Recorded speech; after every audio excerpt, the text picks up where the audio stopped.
Bueno, muchas gracias primero a los técnicos que son los geniales. Todos los años acá en DAC nos reciben como si estuviéramos eh, pensando el destino del mundo. Eh, Nos tratan como si fuéramos muy importantes. Él es importante. Es muy importante para el cine argentino, realmente lo es. Y es José Luis García, que le damos la bienvenida. Gracias. Le agradezco a todos los que están acá de la producción. Uno hasta me trajo unas pastillas porque me caía anoche. Y a ustedes porque están acá en un día lluvioso, un poco frío y en la mañana. Así que muchas gracias. Vamos a tratar de justificar que se hayan levantado y venido hasta aquí. Eh, Todos los años en el DOC Buenos Aires hacemos retrospectivas o focos. Para nosotros es muy importante eso. Les diría que a mi juicio ha sido lo central. Este año, dada la situación en la que vivimos en Argentina y el desprecio casi sistemático que se le prodiga al cine argentino desde, no solamente desde el Inca, sino desde esferas más altas que una institución que pertenece al Estado, me refiero al gobierno nacional, quisimos darle mayor importancia y centro a películas argentinas. De lo contrario, en general hay 5, 6, 7 películas, 10 más la apertura y el cierre, y el resto son películas que provienen de retrospectivas. Siempre intentamos luego que haya una de la Argentina o latinoamericano y el resto extranjero. También eso, muchas veces uno quiere muchas cosas, pero no tiene el dinero para pagarlo. Y si ustedes supieran las cosas que hay que hacer para que las cosas funcionen, merecería un documental, creo. No voy a hablar. Pero para mí la decisión de tomar a José Luis como centro de una de las retrospectivas, en realidad la única, fue la mejor decisión que tomamos. Primero, porque si bien sus películas son conocidas, no necesariamente que porque son conocidas han sido vistas. Por otro lado, tiene algo muy peculiar en su cine que se desmarca de muchos otros cineastas. Hay una relación muy peculiar entre el pasado y el presente, una forma muy inteligente de trabajar sobre archivos. Podríamos decir que las pinturas de Cándido López también serían un archivo. Y en esa modalidad, plus un modelo de narración muy asociado a su voz, que también le da una peculiaridad a las tres películas, como a los cortos que estamos pasando, que ahí cambia un poco la modalidad, me resulta una singularidad dentro del cine que vemos en el campo documental.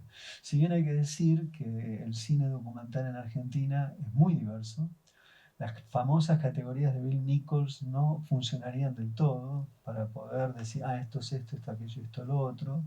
Hay modelos combinados y en algún momento exceden a esas categorías.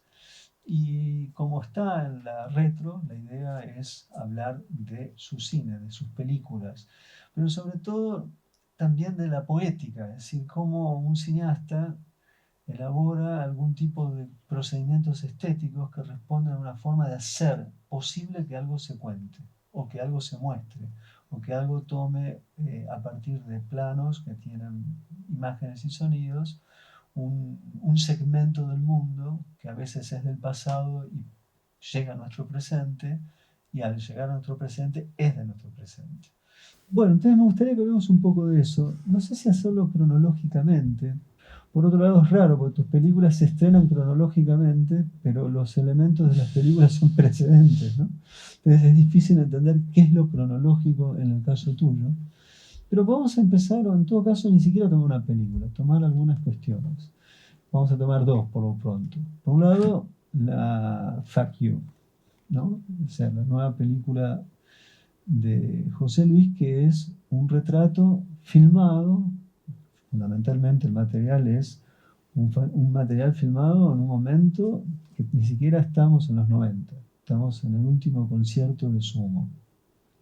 Y además en VHS, que es todo un tema, ¿no? Que es convertir un registro propenso a no ser tenido o no ser visto bajo una amabilidad respecto de su rendimiento, y vos lo haces, vos demostrás que es cine. Y además está fuera de la lógica de la nitidez, que me parece que es una de las obsesiones del cine contemporáneo.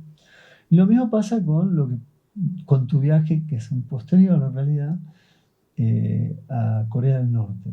Entonces me gustaría que empecemos a hablar sobre el registro que haces como camarógrafo. No solamente serías un director, sino que serías un cámara y un director de fotografía en cierta medida. Además de que sos un fotógrafo, más allá de eso. Entonces me gustaría que empecemos por eso. Esos registros que están siendo filmados, uno no sabe del todo si eso habrá de ser una película, y la forma del registro indica que hay un cineasta. Eso es para mí lo más extraordinario, ¿no? De lo que venís haciendo y lo que has hecho. Entonces, empecemos por ahí. Bueno, yo la verdad que me tendría que remontar, te escucho hablar y lo que aparece primero en mi cabeza es el Super 8, porque yo empecé a estudiar cine en el año 82, tenía 17 años, estaba todavía en el colegio, y tuve la suerte de estar en un taller escuela donde los profesores en su momento eran asistentes de, por ejemplo, Alberto Lecchi era asistente de dirección, José Luis Díaz era asistente de sonido, Alejandro Alem era asistente de edición, y después se transformaron en directores, sonidistas, montajistas. También tuve un grupo de compañeros muy interesante, en el que destaco a Horacio De Witt, que era un tipo que, digo, mientras Alberto Lecchi decía, no entiendo cómo Fellini y Bergman pueden conseguir plata para hacer esas películas, y él era fanático del cine americano, Horacio era todo lo contrario. Entonces yo me nutría un poco de esos debates, y lo que sí valoro y que fue magnífico que ellos hicieron es que nos impulsaron a hacer. Nos impulsaron desde el primer fin de semana que estuvimos a hacer en Super 8 cortometrajes. Yo me empecé a hacer fotografía y me gustó aprender fotografía, hacer fotografía. Y en la relación con otros amigos de la misma edad o más grandes que estudiaban en el ENERC o en escuelas de cine, qué sé yo, mismo en Avellaneda, yo veía que ellos estaban quizá esperando un año para hacer un corto en 5 minutos, en 35, o para hacer algo en 10 minutos, en 16. Y nosotros hacíamos cosas todos los fines de semana. O sea, hacíamos cortos de 10 minutos, de 15, de 20 en Super 8, que además para el aprendizaje fotográfico es súper estricto, porque el Super 8 es reversible. O sea que lo que vos exponés ya no lo podés corregir más, es lo que se va a proyectar. No es como el negativo del 16 o el 35 que tenés todavía una chance. Entonces, incluso para la formación de precisión fotográfica era un medio muy interesante. Y desde ahí que yo valoré mucho estos formatos menores, digamos, que porque el Super 8 era considerado un formato casero, a quien yo le vi usar a mi padre la cámara todo el tiempo en los numerosísimos viajes que hicimos, creo que de ahí viene una raíz fuerte. Y el sucesor del Super 8 naturalmente fue el VHS. Entonces, estos registros que vos decís, que el de Sumo es en el 87, o sea, yo tenía 22 años, y el de Corea es en el 89, entran dentro de mi fase quizá ingenua o proto-cinematográfica, todavía formativa, pero a la vez ya con un bagaje que traía. Yo ya trabajaba desde los 18 años haciendo fotografía en publicidad, además de muchos cortos de amigos. Entonces tenía un conocimiento o un preconocimiento del lenguaje, y cómo sacarle el mayor jugo posible a estos medios. A la vez, eso es lo que siento que fue en ese momento, cuando lo miro desde el hoy, eh, fueron los medios idóneos para poder estar en esos lugares. Es decir, yo no me imagino estando en el backstage de Sumo o arriba del escenario con una cámara como la que tenía Match Music. Es decir, no hubiera tenido la intimidad ni el acceso que tuve con esa camarita de juguete que era la de VHS. Y que a veces, por ejemplo, hoy disfruto cuando saco el teléfono y uno es uno más que está usando el teléfono, pero no. O sea, hay todo un bagaje previo que hace que que los uses de otra manera. Y lo mismo lo de Corea, es decir, no fueron, en los dos casos, no fueron registros hechos con una noción o una idea de que se iban a transformar en una película. En el caso de Sumo, yo, digamos, estamos con mi amigo Rodrigo Espina, que falleció hace 2 años, director de Luca, el documental sobre Luca y Sumo. Le había pedido a él, Luca, che, vengan a registrar los conciertos. Y fuimos y era una excusa para estar arriba del escenario con la banda que nos gustaba. Y de hecho, este concierto de obras lo registré yo solo, pero después cuando íbamos juntos, el que no estaba haciendo cámara estaba en el pogo y después volvía transpirado y agarraba la cámara y el otro bajaba al pogo. Es decir, era una experiencia que no era en función de hacer una película. Lo mismo lo de Corea. Cuando voy, que ocupo el lugar de mi hermano que iba a ir y a último momento se baja, me dice, ¿por qué no llevas una cámara que ni tenía, se la pedí a un amigo, y registrás las actividades de nuestra agrupación? Y yo fui con esa idea. Y apareció y rompió un personaje extraordinario en un contexto extraordinario, lo cual me quedó picando, esto algún día se puede convertir en una película. Pero reivindico desde ahí estos formatos, digamos, ¿no? La verdad, y respecto, creo que el VHS en sí tiene una nobleza, y sobre todo en el sonido, que cuando lo vimos ampliado en la sala del Gaumont era impresionante. Y el proceso de postproducción no fue una remasterización ni una reclonación de nada, fue mantener con cuidado lo que había. O sea, no tiene ningún efecto agregado, eso también conceptualmente respecto a la película.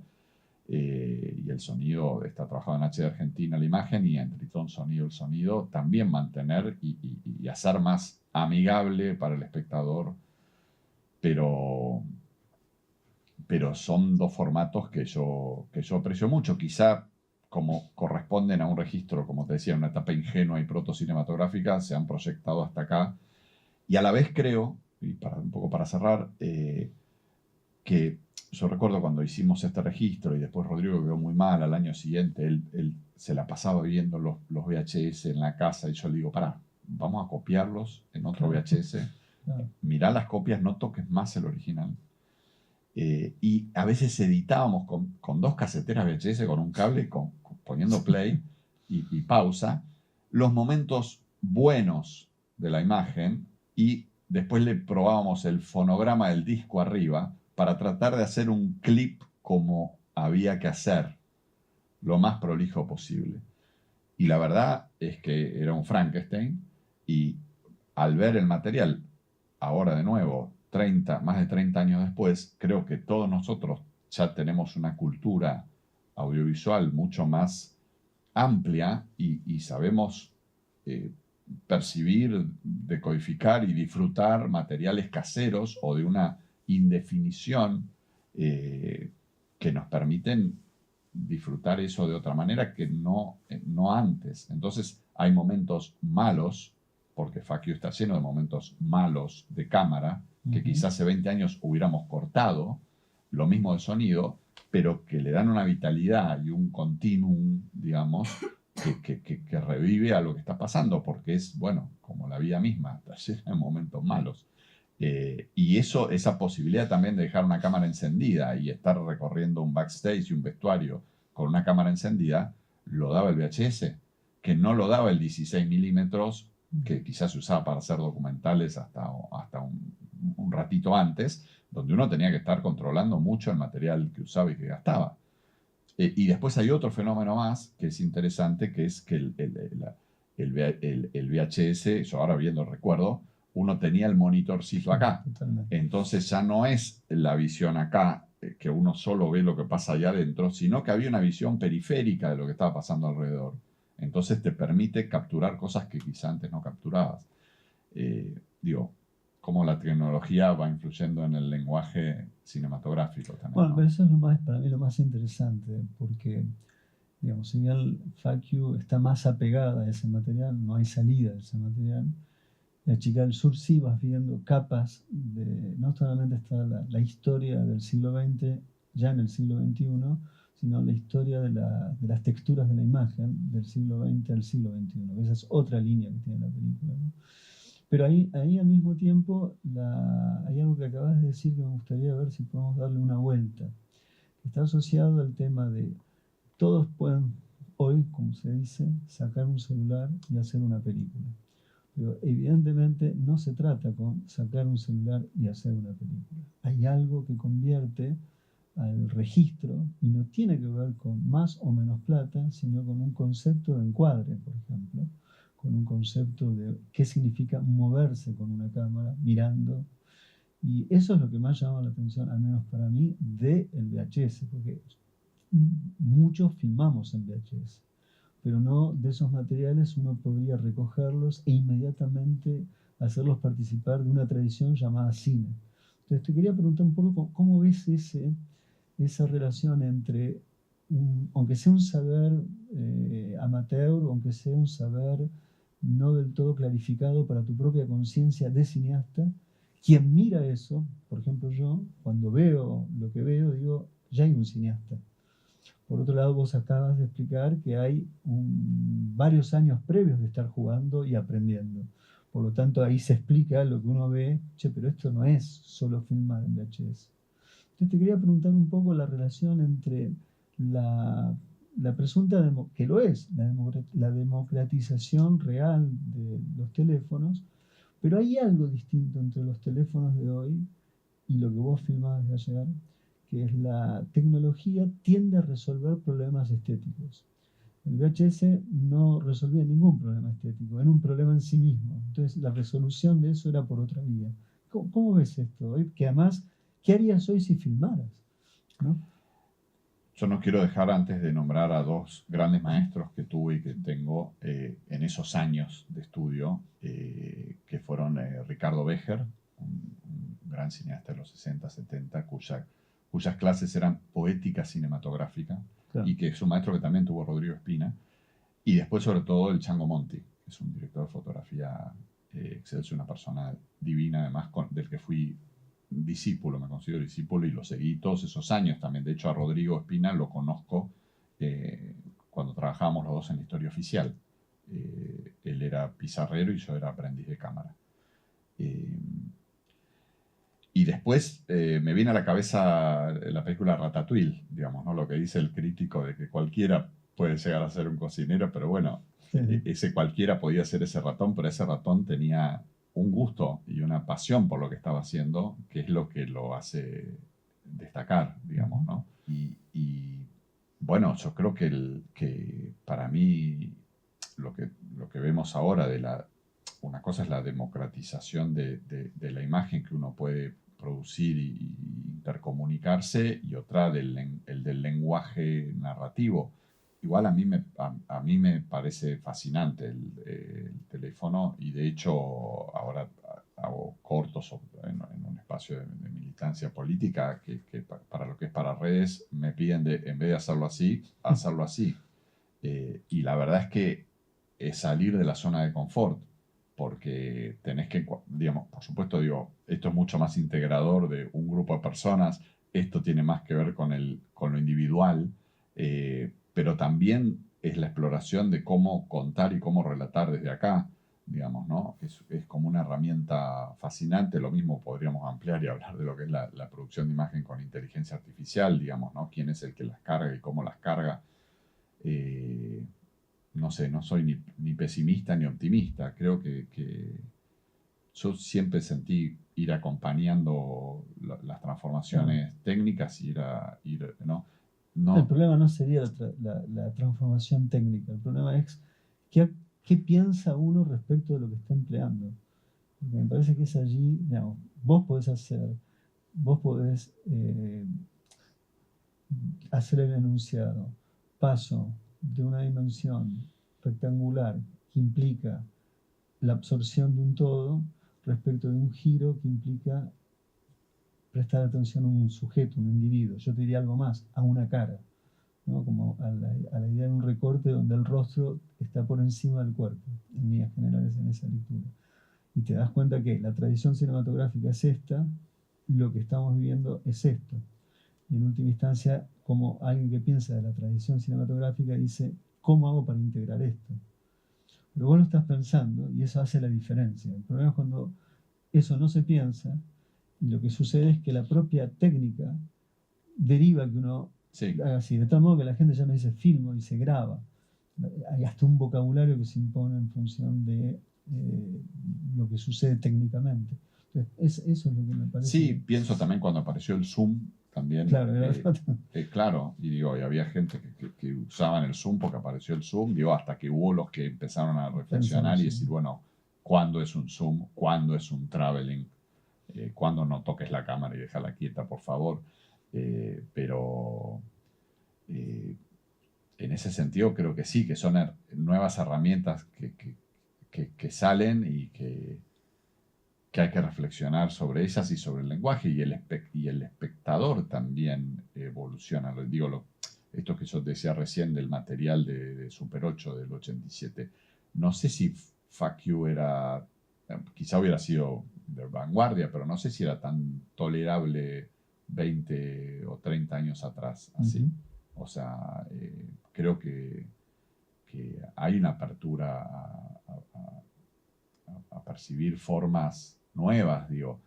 Sí, de hecho que existe un filtro para imitarlo, digital, para Sí, imitar, sí, es que hay una absorción de algo que parecía ser material de desecho por su falta de inteligibilidad, claro. y sin embargo hoy se puede buscar eso, ¿no? Y hay películas filmadas así, una película extraordinaria que se llama La Paliciada, una película ucraniana que es para mí de lo mejor que se hizo en los últimos 2 años, está entre una de las grandes películas, es una ópera prima, y ahí pasa esto, empieza la película como se filma hoy y de pronto se van hacia el pasado, pero está filmada hoy, pero está filmada con una cámara como las tuyas, hoy, no es un filtro.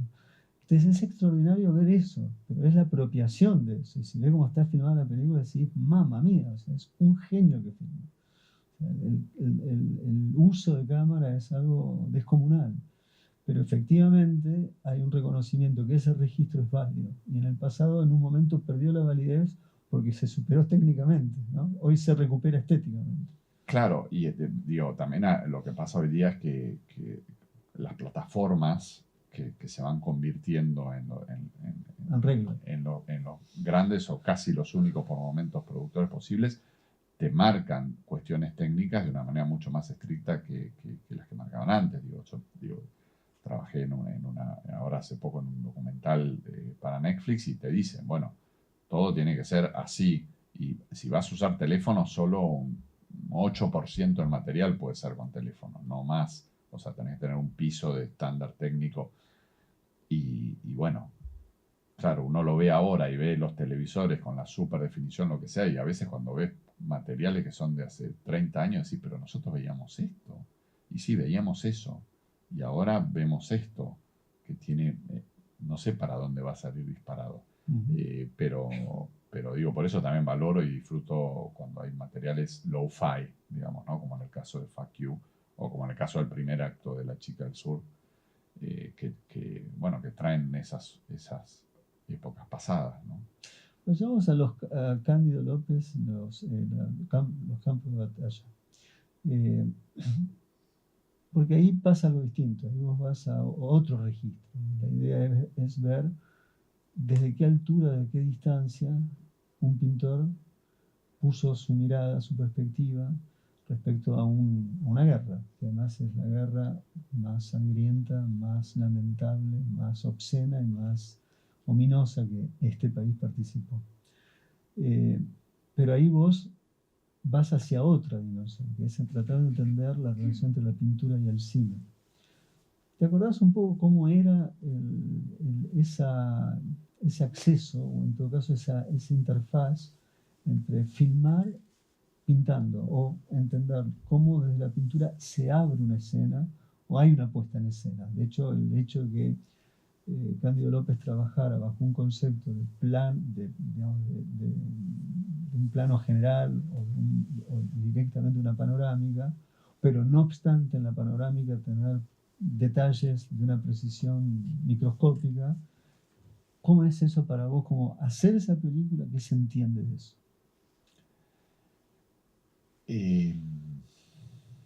La verdad es que lo previo de Cándido arranca muy atrás, digamos, de las visitas al Museo de Bellas Artes con mi madre de chico y ver esa pintura casi infantil, ingenua, digamos, aparentemente.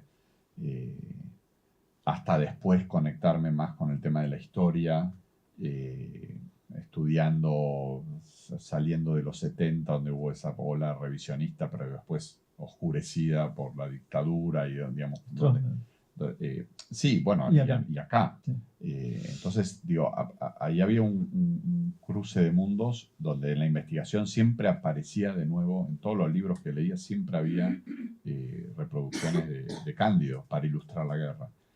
Porque precisamente, además, creo, y viendo su historia personal y lo que él produjo, yo entiendo a Cándido López más como un fotógrafo que como un pintor en la guerra.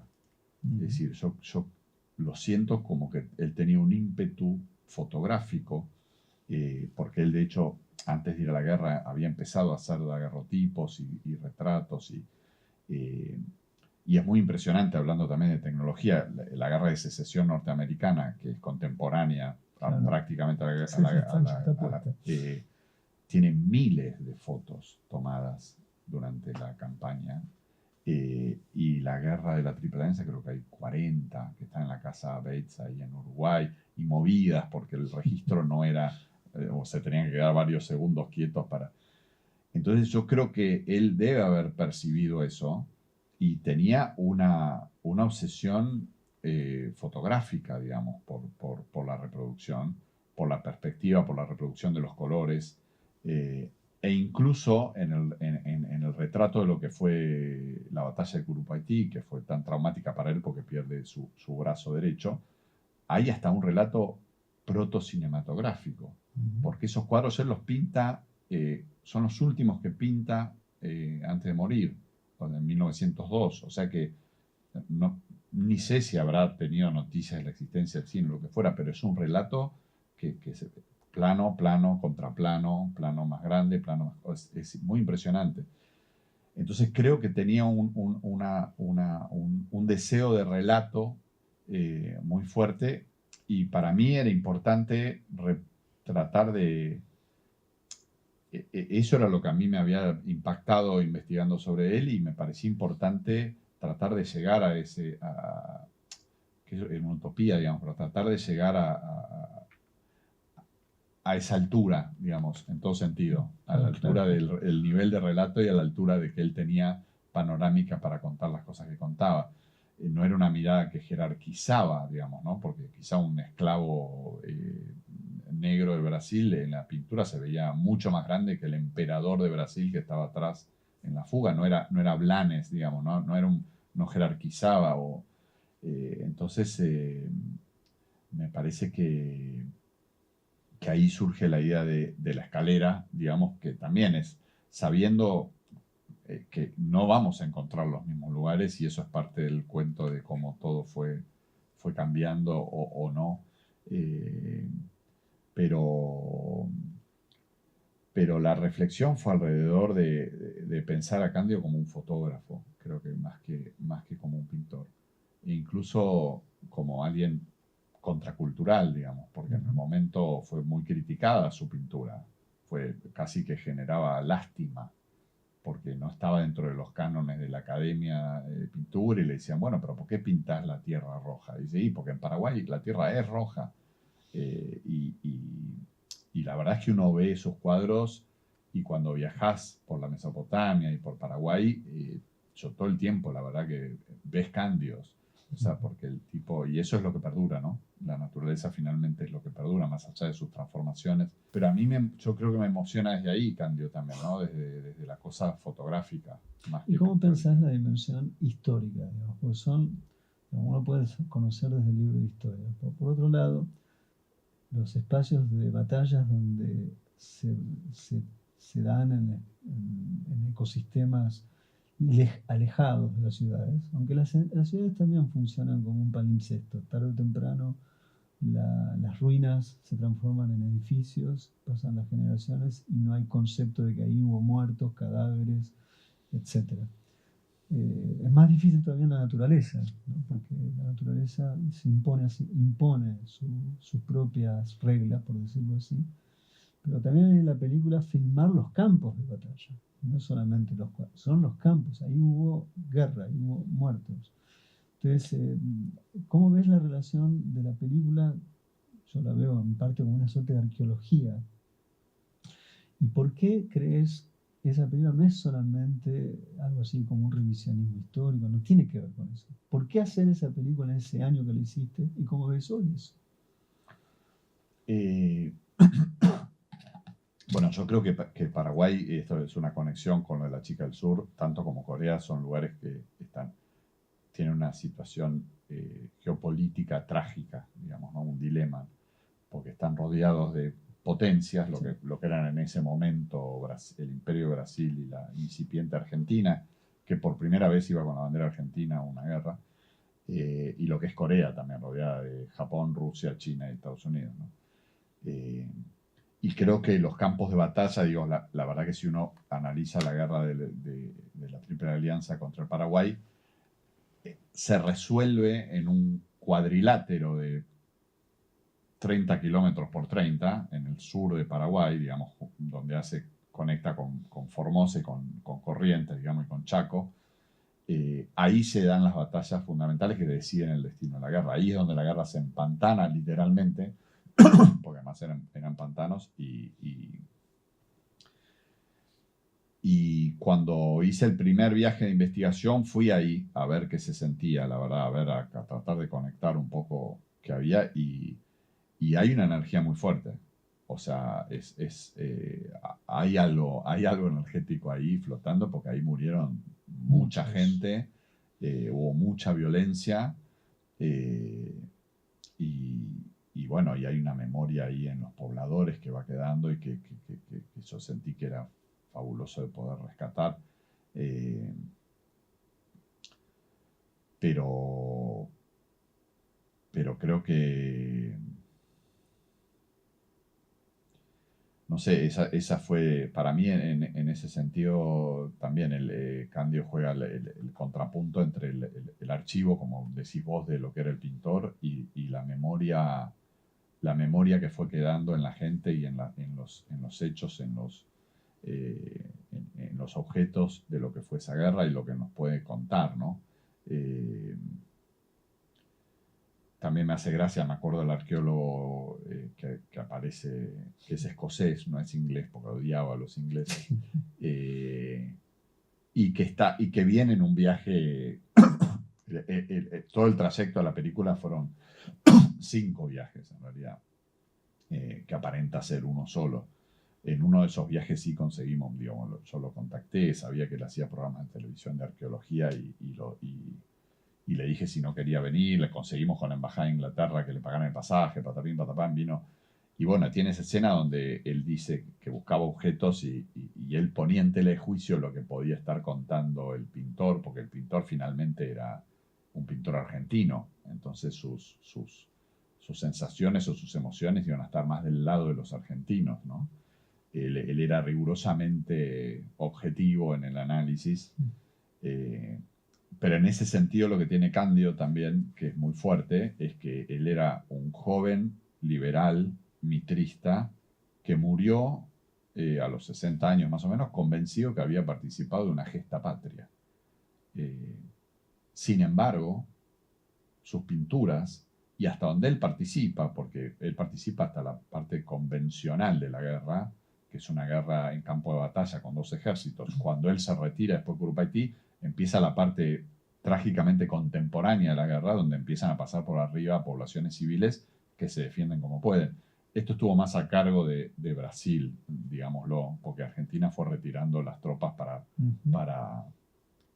combatir a las revueltas internas que había. Claro, sin embargo, fuimos parte de ese genocidio. Pero Candio en sus pinturas tiene un humanismo y una compasión por todos los seres humanos, ¿no? Y se pone del otro lado, incluso se proyecta hasta del otro lado, del lado de los paraguayos, que él no asistió, no percibió, pero en el afán de retratar el conglomerado de la guerra, tiene una dimensión humana que quizá en su discurso más partidario o más nacionalista quizá no tuviera, ¿no? Entonces, bueno, las pinturas es de donde hay que... A mí eso me lo dijo una curadora, Martínez Fernández, que era restauradora en el Museo de Bellas Artes en esa época, muy fanática de Candio López, muy, que me permitió, me daba pude ir con una cámara más hi-fi a registrar los cuadros, y me decía, vos agarrá Candio la mano y dejate llevar. Que es un poco lo que me dijo Rodrigo con Luca, vos seguilo a Luca. Claro. Y la verdad es que sí.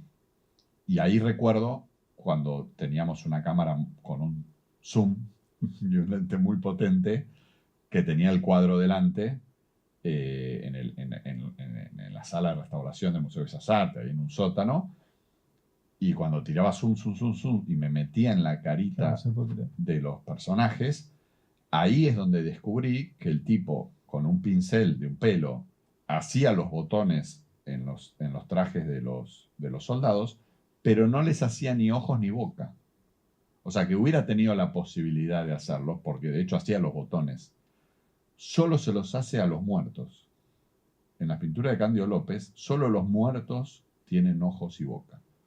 Que me remite a una frase que viene en el Museo de Guerra en Londres, solo los muertos ven el fin de la guerra, que es la que cierra la película y es como el colmo del humanismo, digamos, ¿no? Realmente, en algo que casi es para él, porque es muy difícil poder llegar a ver eso en un cuadro de Candio, ¿no?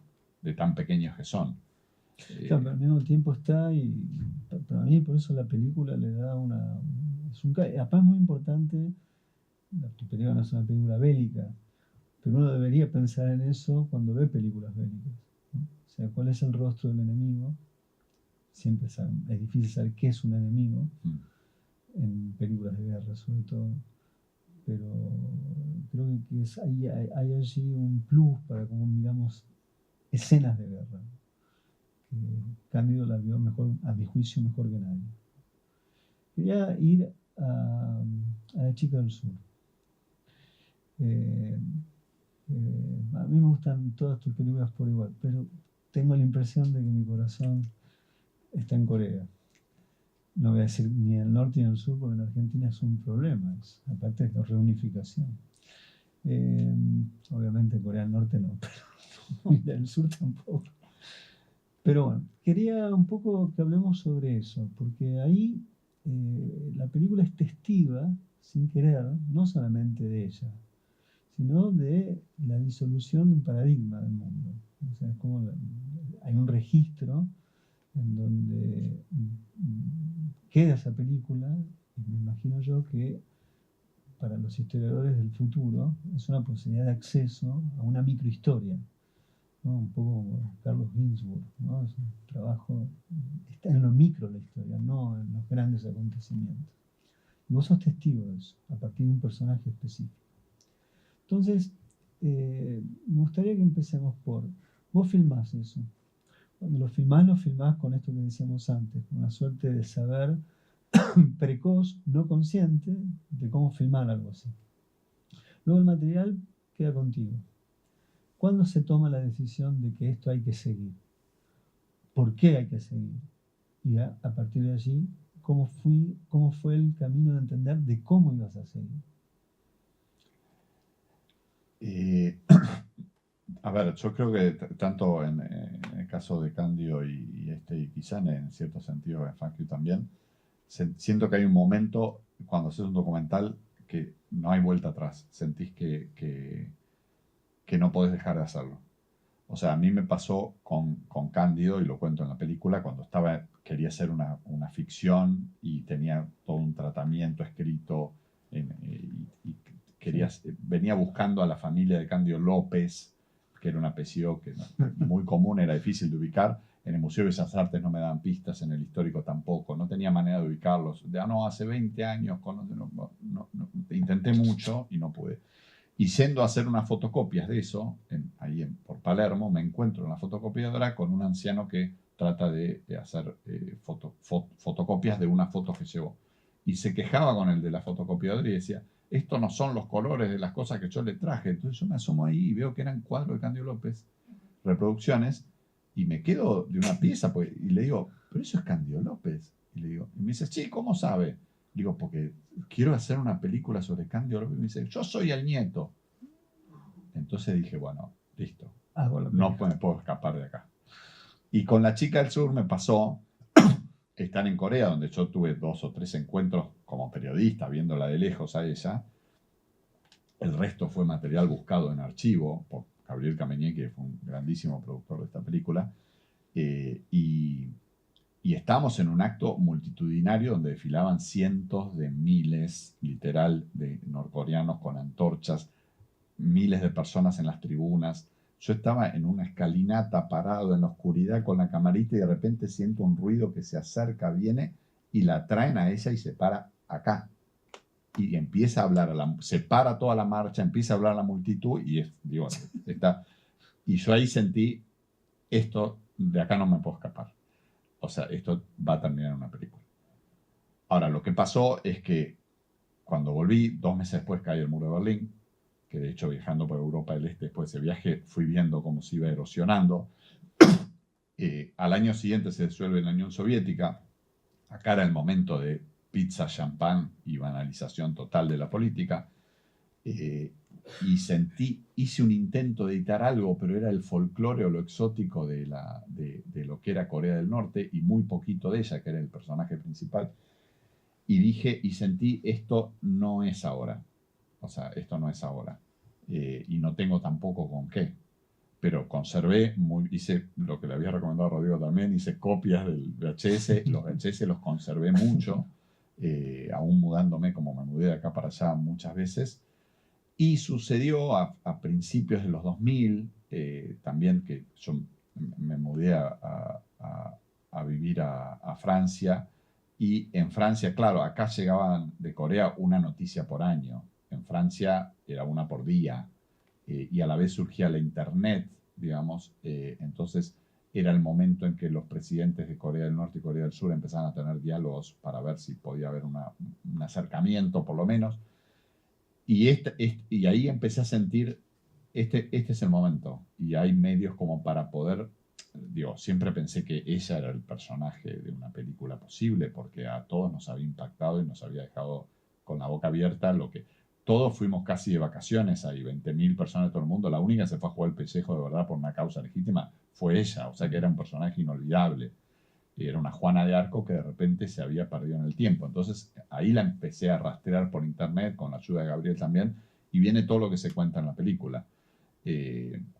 Pero claramente sentí que ni era el momento para hacer esa película, para hacer leña del árbol caído, porque yo siento que el mundo socialista tenía, el del socialismo real, y por haber estado en distintos lugares, tenía problemas gravísimos que fueron indisolubles. Ni Marx los pudo predecir de cómo arreglarlos, pero tenía un humanismo y una solidaridad que eran muy importantes, y eso también lo vivencié yo en Corea del Norte. Entonces, la verdad es que en ese momento que decían el fin de la historia, de que estás hablando, digamos. O sea, era hacer leña del árbol caído. No había otra opción que hacer leña del árbol caído. Entonces, ese material había que guardarlo. Y ya tendría su momento, y lo tuvo. Te voy a preguntar respecto de una decisión narrativa.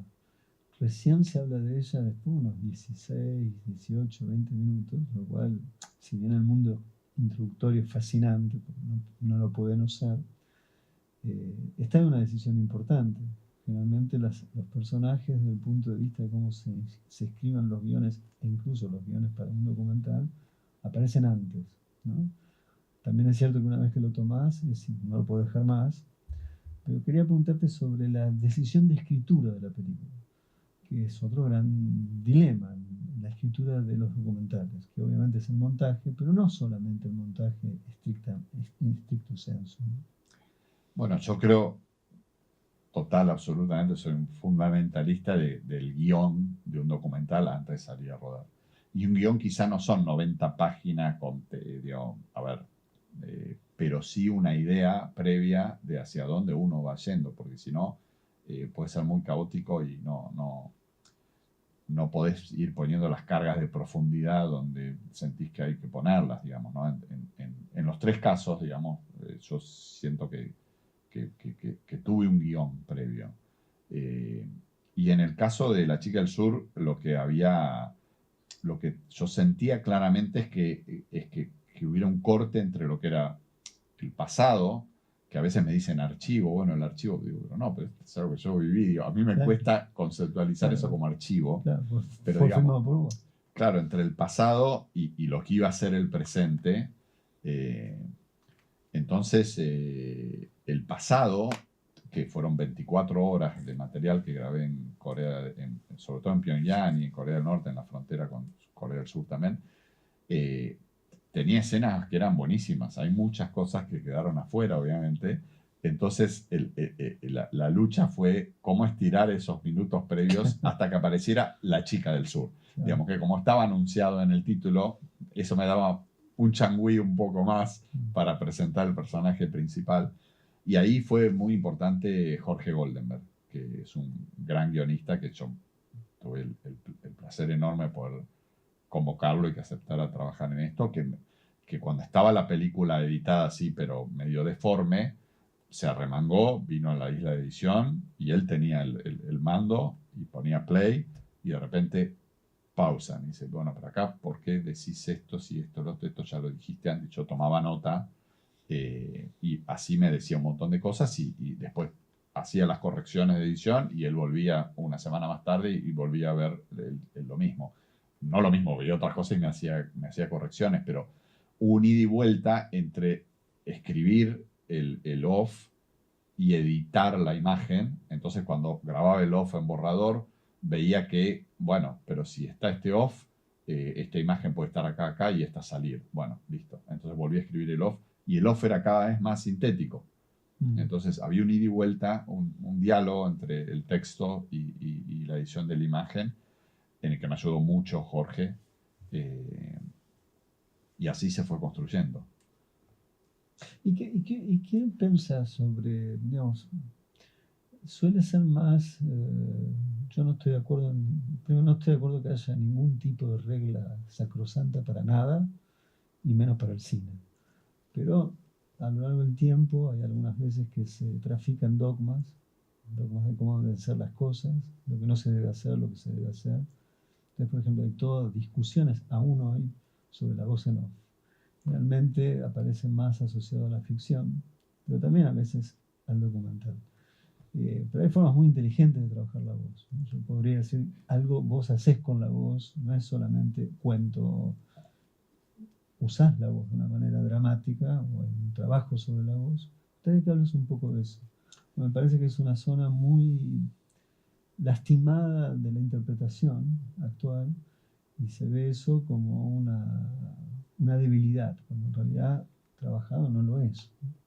No, yo la verdad tiendo a huir de los protocolos o de las modas o de los códigos de lo que está bien o lo que está mal y tiendo a creer, y espero seguir haciéndolo, que cada película tiene su específico y cada película tiene que encontrar su forma de contarse, con las herramientas que fueran. Volvemos al tema, digamos, lo que hablamos técnicamente. Yo no rechazo nada técnicamente y bueno,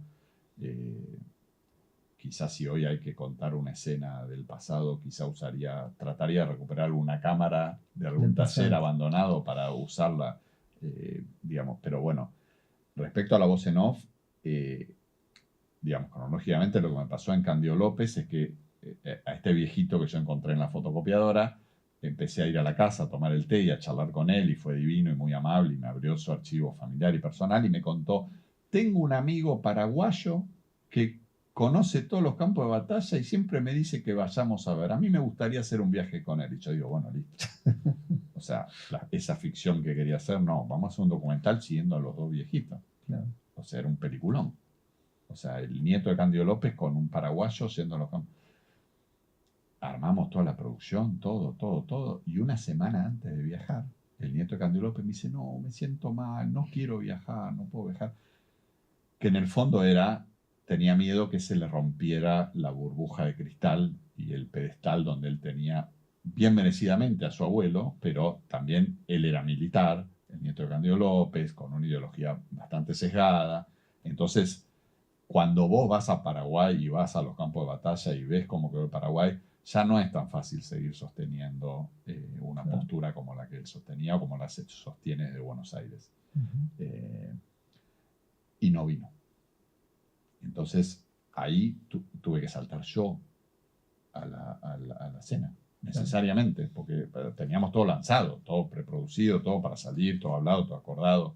Y Cirilo, que era el paraguayo amigo, que es un personaje divino, es como casi el comic relief, digamos, un poco, pero no sostenía él la película.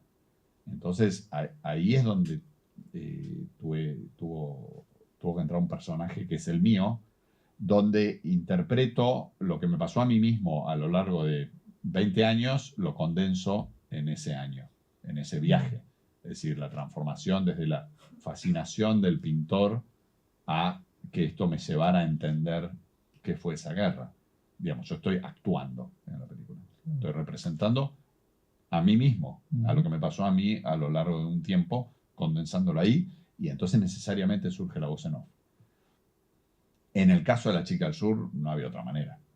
O sea, porque yo cuando viajo a Corea del Norte no soy ni periodista, ni militante político, soy un paracaidista total que cae allí y de repente se fascina con un espacio, con un contexto sociopolítico alucinante y con un personaje extraordinario. Entonces, es una experiencia muy personal, ya como está registrado el material en Corea del Norte, y la experiencia y la búsqueda que hago después de ver, bueno, qué pasó con Juana de Arco.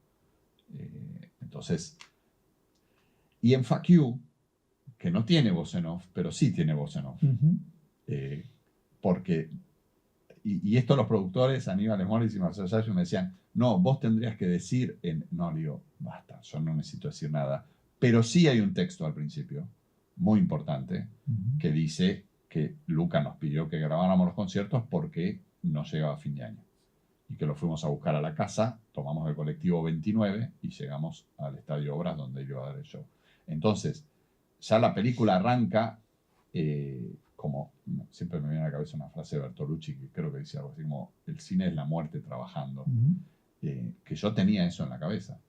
Porque él y empieza por el final, la película, no empieza por el final, empieza al principio del show, pero dice, a mí se me dio vuelta la vida. O sea, dice, Luca moriría 2 meses más tarde. A mí se me dio vuelta la vida. Este es un show dedicado al amor y a que la gente se respete. Y ahí arranca la película. Entonces vos estás viendo una agonía. Estás viendo un tipo que dice, no voy a llegar a fin de año.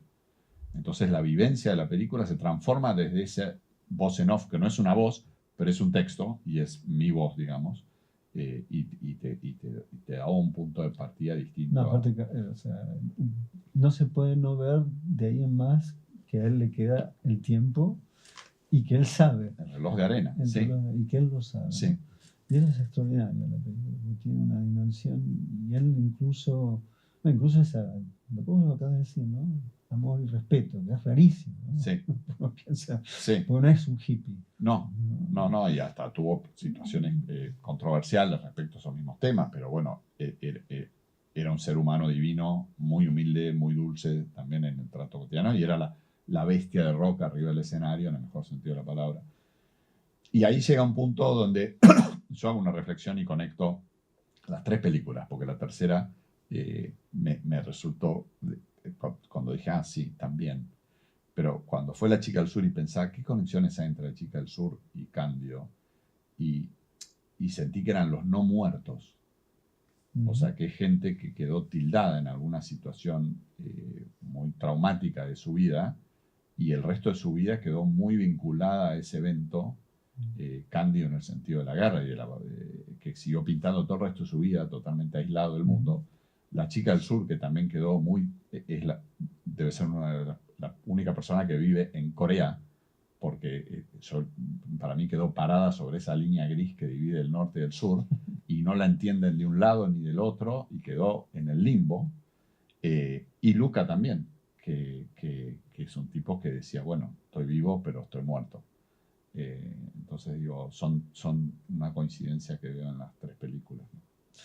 Voy a ir cerrando, pero también abrirse preguntas, pero quería preguntarte, me parece extraordinario en La chica del sur, que es el problema de lo no traducible. No solamente estaría el problema de, más allá de Alejandro traduce, por más que traduzca, hay algo que es del orden de lo no traducible. La película juega con eso y lo introduce, sobre todo en ese final donde vos apareces y ella habla y te habla, etcétera, que va dirigiendo la escena ella además. Pero te quería preguntar en torno a los descubrimientos que vos haces en función de lo que filmás y lo que viste fuera de filmar, o sea, fuera de campo de la película en sí, que es, yo te escuché decir, es algo que yo vengo pensando a partir de ver mucho cine coreano, que es toda la estratificación de modelos afectivos, discursivos, rituales, que también es un problema de la película, porque acceder a ella es atravesar ese ritual, pero a la vez sos un extranjero, es un segundo problema. Y a la vez tu traductor es un extranjero con ojos de coreano, ¿no? Y en eso preguntarte cómo pensás que el cine funciona secretamente como una mejor traducción. ¿Se entiende? A ver, bueno, lo que sucede en Corea es que es un país muy confucianista y muy estratificado, muy jerarquizado. Entonces, dentro de una familia, dentro de una estructura laboral, o sea, abuelo, padre, hijo mayor, hijo menor, jefe, empleado más jerárquico. Entonces, ellos, el lenguaje que usan para referirse unos a otros cambia según a quién le estás hablando. Entonces, tiene como modos muy jerarquizados de hablar, que en el caso de ella pasaba de largo por todo y le hablaba a todos de la misma manera. Eso era difícil de entender, nos lo fue explicando Alejandro, todo el protocolo, incluso cuando estás en un bar, salís del trabajo, vas a un bar, no se conocen mucho, entonces yo te digo, vos cuando egresaste en la universidad en tal año, y vos, no, yo empecé, entonces ya la cabeza van haciendo este tiene tantos años, este tiene tanto, y eso depende de quién le va a servir a quién el soju, digamos, ¿no? O sea, son así. Y bueno, Alejandro trataba de enseñarnos el ABC de todo, pero era muy difícil, realmente fue un viaje muy difícil. Y yo siento que claro, digamos, o sea, uno va qué sé yo, vas a Alemania y quizá podés chapucear en inglés y alguno te va a agarrar algo y podés comunicarte, pero en Corea es realmente muy difícil, entonces es algo que además no entendés, no hay ninguna palabra de la que te puedas agarrar. Pero sí lo que sentí que va sucediendo es que cuando investigás mucho un tema y hablas y te explican un montón de cosas y empezás a entender el comportamiento de la gente, surge una intuición de qué está pasando, por dónde está pasando la cosa. Porque Alejandro nos traducía lo más que podía en el momento en que pasaban las cosas. Después había que medio seguir una onda que iba más allá del lenguaje. Y la verdad que eso fue súper interesante. Fue súper interesante también al traducir. Fueron 2 viajes el de Corea del Sur, que parecen como si fuera uno. Pero fue muy importante el entreviajes para traducir y terminar de entender y profundizar lo que íbamos a ir a buscar al segundo viaje, digamos, ¿no? Y después hay, con respecto al cine, que vos sí viste tanto cine coreano, que sé que será la persona en Argentina que más habrá visto, pero que a mí me hace gracia porque el cine coreano a mí me parece fabuloso cómo conecta géneros, ¿no? Y cómo te conecta de repente la comedia con el drama, con el terror, y uno entra a fondo en todos. Pero a mí me hacía gracia cuando me enteré, y nos decía Alejandro, que como Corea está en guerra, técnicamente, la gente no está permitida la aportación de armas. Entonces, uno ve habitualmente en las películas coreanas que quizá alguien corre a otro con un cuchillo. Entonces, claro, no tienen la impunidad de sacar un revólver y te mato o mato al que está allá. Tengo que llegar hasta vos y tratar de cagarte un cuchillo que vos lo vas a evitar y se va a dar una escena que quizá es graciosa. Entonces, digo, ahí hay como situaciones de la realidad de un determinado contexto social que te generan un tipo de lenguaje que no es el lenguaje que yo tenía, porque yo venía con la cabeza argentina, pero sí percibís que tienen comportamientos que uno quizá no puede predecir, pero la intuición te va guiando, ¿no? unas dos cositas más, que es la decisión por la cual en Fuck You, de alguna forma el concierto queda como fuera de campo, ¿no? Y más importante es el backstage, digamos, la zona donde están los músicos, la previa, se ve un poquito, pero nada más. Eso me imagino que debe haber más música, sin embargo, una decisión de que eso quede en contraste respecto de la espera de la música.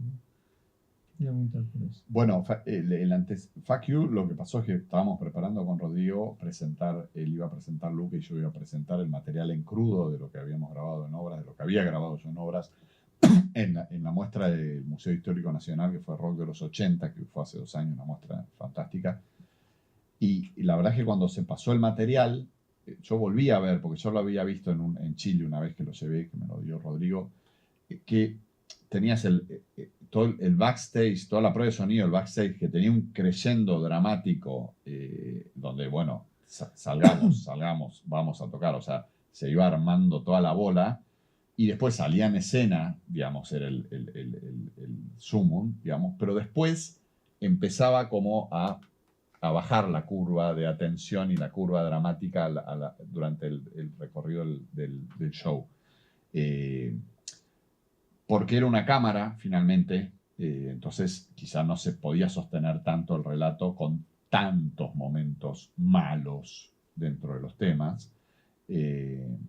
También yo en lo personal siento que la música, el específico de la música, pero Grullo, es para escuchar. Entonces a mí, a veces cuando voy a los conciertos, digo, salvo en los conciertos de rock, salvo cuando estás haciendo pogo, que es parecido a cuando uno escucha música en la casa y baila solo sin que nadie te vea. Después, a medida que todo se va siendo más estático y más lejano y más platea, siento que hay una cosa con lo visual o con el show que quizás no tiene que ver con la música, que es todo un show extra.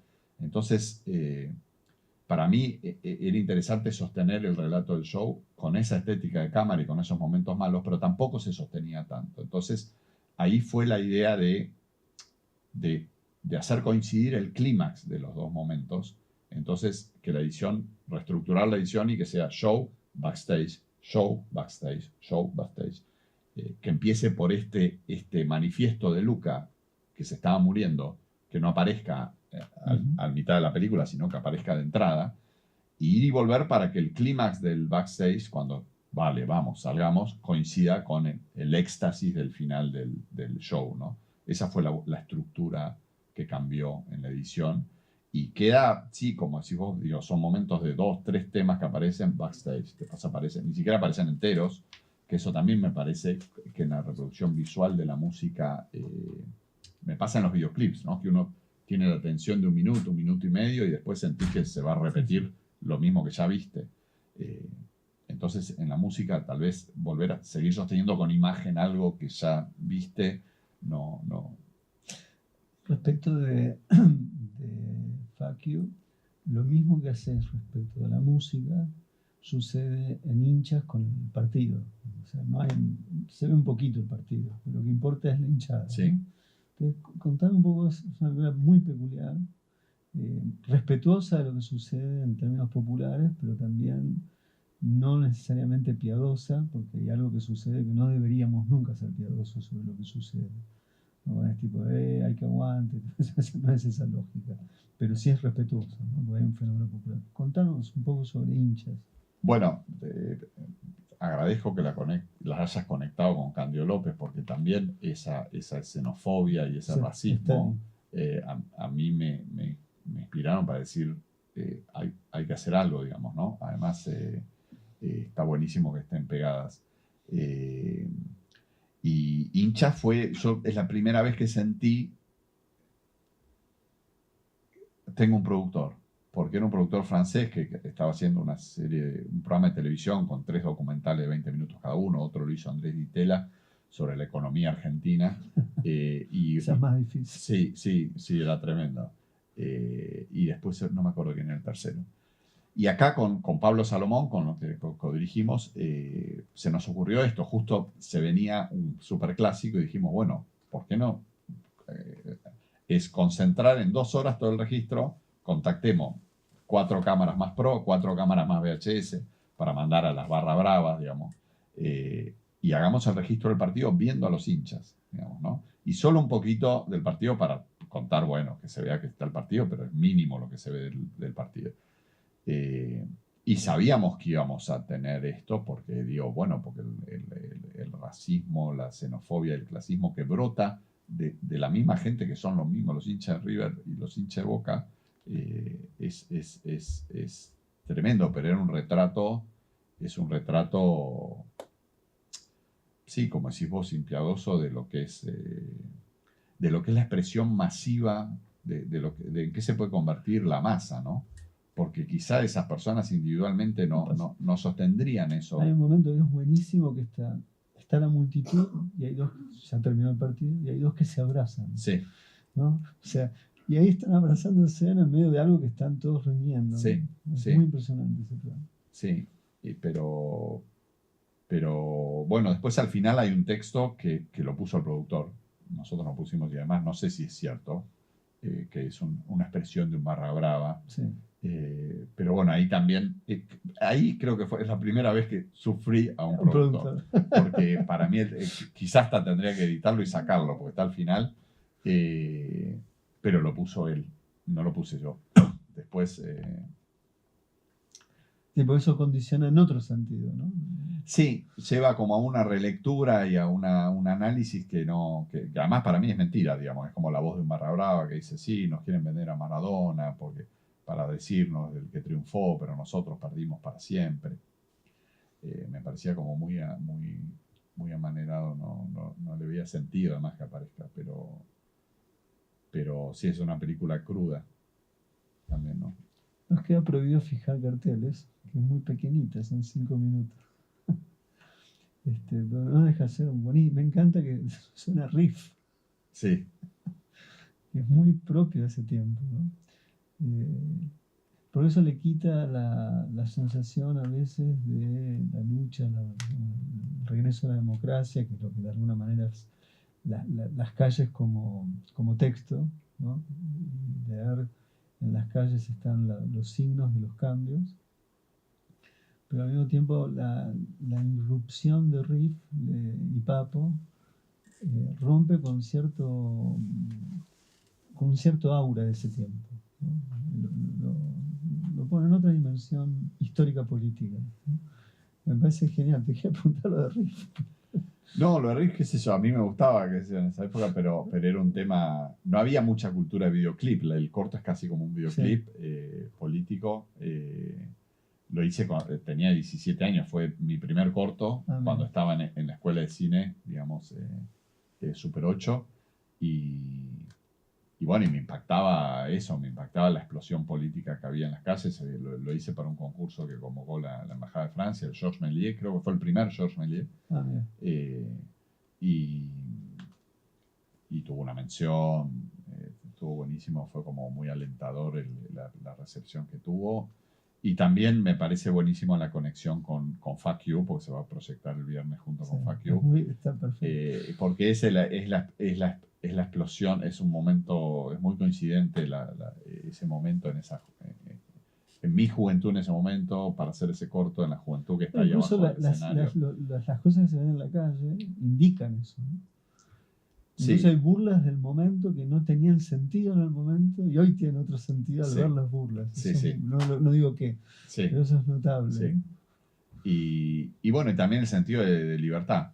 O sea, que creo que es algo que tiene que ver con esa posibilidad de poder volver a expresarse libremente sin que te maten. Y que era lo que creo que es lo esencial en Luca y en Sumo, ¿no? Que él tenía una libertad enorme y eran pura víscera y corazón para expresar lo que él sentía que expresar, al margen de también otro contracultural, digamos, ¿no? Uh-huh. Así que ahí también se conectan. Bueno, hoy está la función acá de Cándido y los hinchas, y mañana Fuck You a la última hora en la Lugones, que hay que llenar. Hacemos poco. Sí. Poco en la Lugones. Eso nunca ha sucedido hasta ahora. Con esa promesa para mañana. Vamos a cerrar y muchísimas gracias por haber estado con nosotros en la mañana y atentos y amorosos. Y a los que filmaron, que fueron muy cuidadosos, gracias a todos y a la DAC en general. Muchas gracias. Gracias.